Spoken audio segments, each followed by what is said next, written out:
And it's time for me to cook another kind of dish, like a soup-based dish. And we call this one, in my country, in the Philippines, like Almondigas. And it's a kind of soup with meatballs and noodles and the squash. We call this one PATOLA in our language. So I'm gonna show you.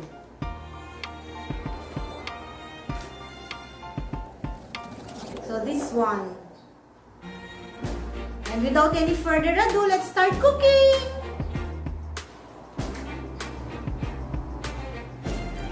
So now these are our ingredients. We have here the noodles, the Chinese vermicelli, which my leftover last time when I cooked bak choy. I kept it on a Ziploc. And we have here 550 ml of water, and we need cooking oil, and this one is silk squash. And we have here ground pork, 2 eggs, flour, fish sauce, ground black pepper, salt, garlic, and we have here 2 kinds of onion. This one is for our stir frying, and this one is for our meatballs. Now let us prepare our meatballs first. We need to mince the garlic and chop the onions. I've got 3 garlic here, and it's too much for stir frying, so I'm gonna divide it into 2. The half of it I'm gonna put on our meatballs, of course, and the half of it is I'm gonna stir fry it.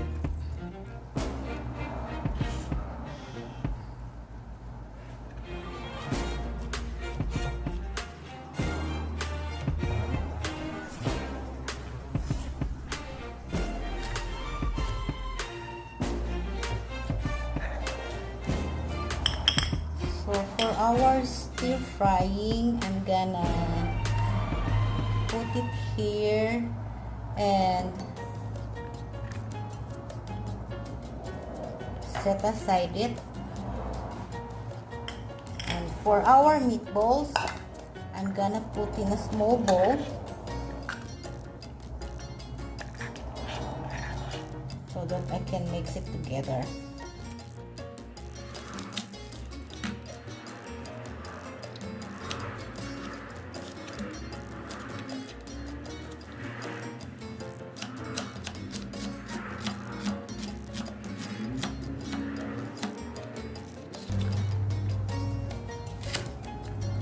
My chopping board is moving.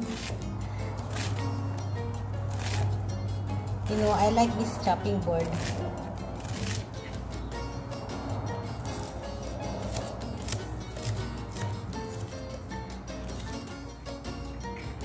And I can find any chopping board at the store like this. I like this one. I have another chopping board there,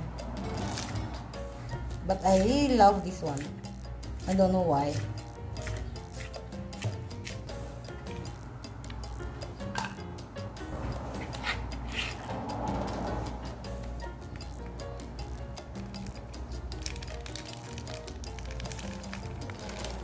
And put add the pepper, salt, flour,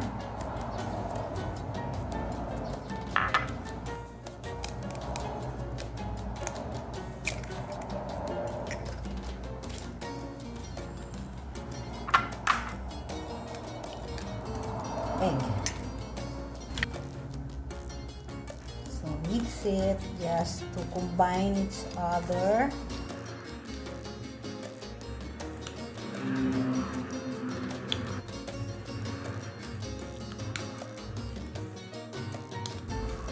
So I'm done with my meatballs mixture. Now what I'm going to do next is to fry it. So let's heat our pan into a medium flame. Then let's pour oil.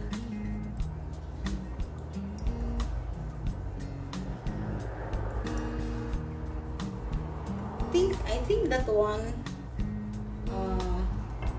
it's 3 tablespoons of cooking oil. So from this point, it's time to fry our meatballs. Just form the meat into a round form like this and fry it.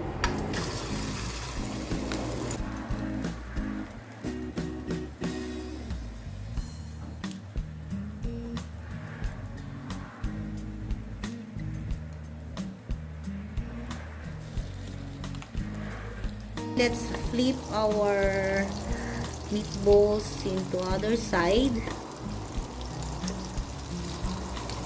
Just make it a little bit golden brown.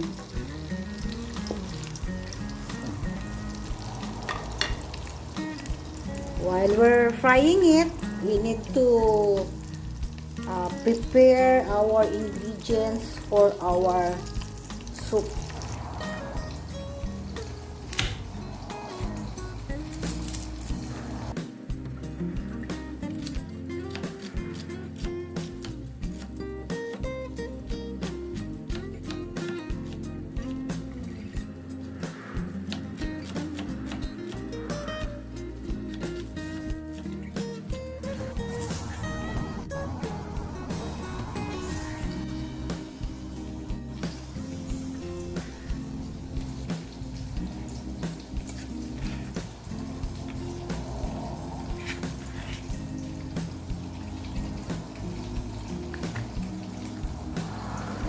This is now our meatballs.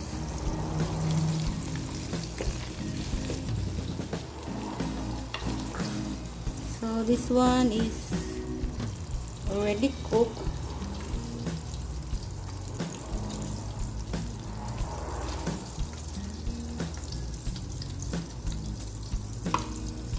Okay. Now let's fry the other batch.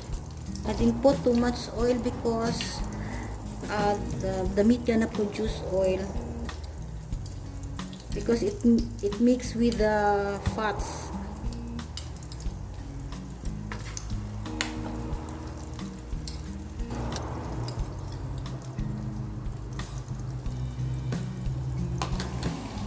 Just peel it off. So at first I cut it into half, so that is easy for me to peel it off, and I cut the both ends. So that's it.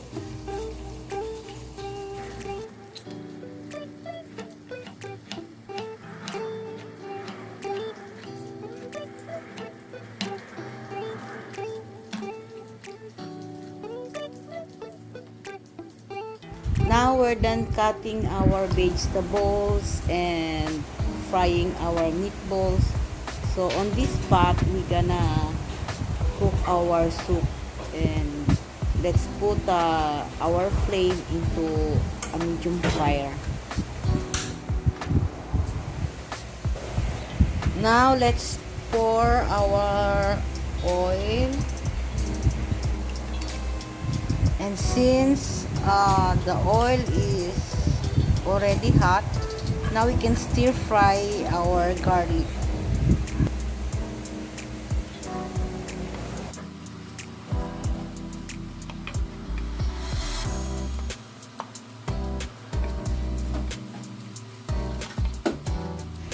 Next is our onion.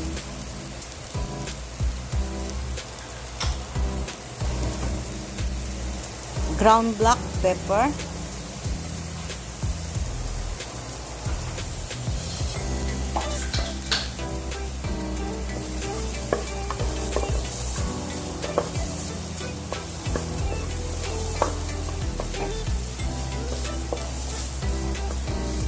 The next is our meatballs.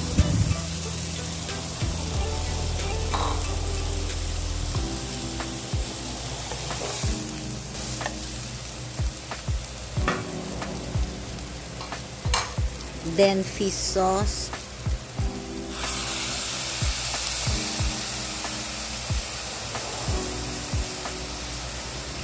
And water.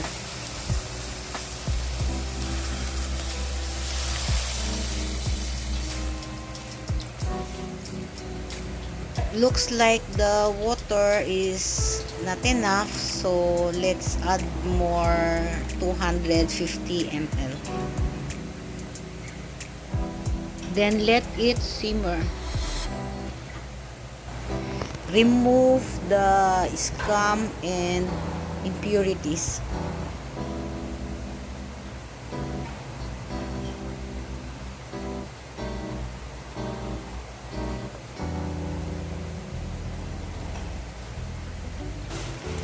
Now let's add our Chinese vermicelli, like 50 grams, or it's according to your preferences.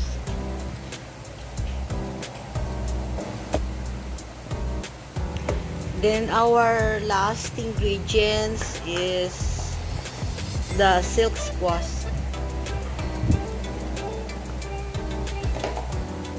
We need to stir it from time to time so that the misua or Chinese vermicelli will not stick together. Now it's time to taste it.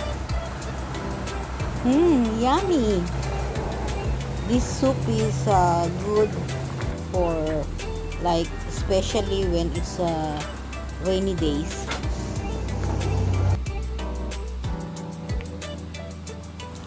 And can eat like with the rice or